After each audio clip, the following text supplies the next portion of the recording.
अस्सलाम वालेकुम दोस्तों, कैसे हैं आप सब। उम्मीद करती हूँ आप सब ठीक होंगे और खैरियत से होंगे। दोस्तों मैंने सोचा क्यों ना आज ब्लॉग शुरू मैं ही कर लूँ। दोस्तों आज मैंने मम्मा से बनवाया आलू पालक का पराठा, क्योंकि मम्मा आलू पालक बहुत ही मज़े का बनाती हैं। तो मैंने सोचा क्यों ना आलू पालक का पराठा ही ट्राई कर लिया जाए। तो मैंने सोचा कि आलू पालक का मम्मा को बोलती हूँ पराठे का।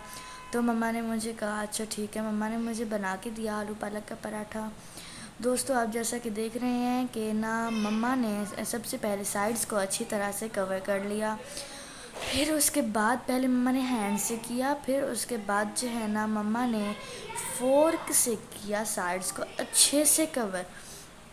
इस तरह करेंगे हम अच्छे से कवर, ताकि जो है हमारा जो पराठा होगा वो ख़राब ना हो। इस तरह हम बना लेंगे, बिल्कुल अच्छे से कर लेंगे इसको कवर, ताकि हमारा पराठा ख़राब ना हो।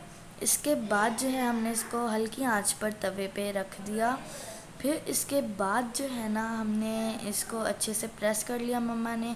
फिर उसके बाद मम्मा ने किया इस तरह रोटी बनने के बाद मम्मा ने ऑयल डाला। फिर उसके बाद मम्मा ने जो है ना इसको पलट दिया। इसको पलटने के बाद मम्मा ने अच्छे से इसको जो है ना प्रेस किया और घुमाया, ताकि ये क्रिस्पी क्रिस्पी बने। बिल्कुल हल्की आंच पर हम बनाएंगे ताकि बिल्कुल ही क्रिस्पी क्रिस्पी हो ये पराठा हमारा। क्रिस्पी क्रिस्पी इस तरह बनेगा। हमने मम्मा ने इसको प्रेस भी कर लिया था, साथ साथ करती गई थी। और उसके बाद जो है ना हमने हल्की आंच पर भी इसको बनाया था इस पराठे को।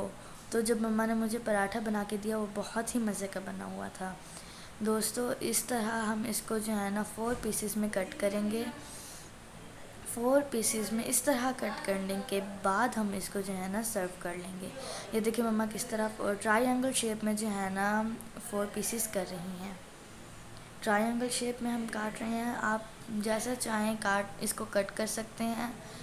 हमने फिर इसके बाद जो है ना इसको सर्व करने के लिए इसको एक डिश में डाला। फिर उसके बाद जो है हमने अब आप इसको मज़ेदार पराठे आपके तैयार हो चुके हैं। अब आप इसको जो है केचप के साथ सर्व करें। दोस्तों ये थी हमारी आज की वीडियो। उम्मीद करती हूँ आप सबको वीडियो अच्छी लगी होगी। अगर अच्छी लगी हो तो इस वीडियो को लाइक शेयर सब्सक्राइब भी ज़रूर कर दीजिएगा। अभी के लिए इजाज़त दीजिए, मिलते हैं।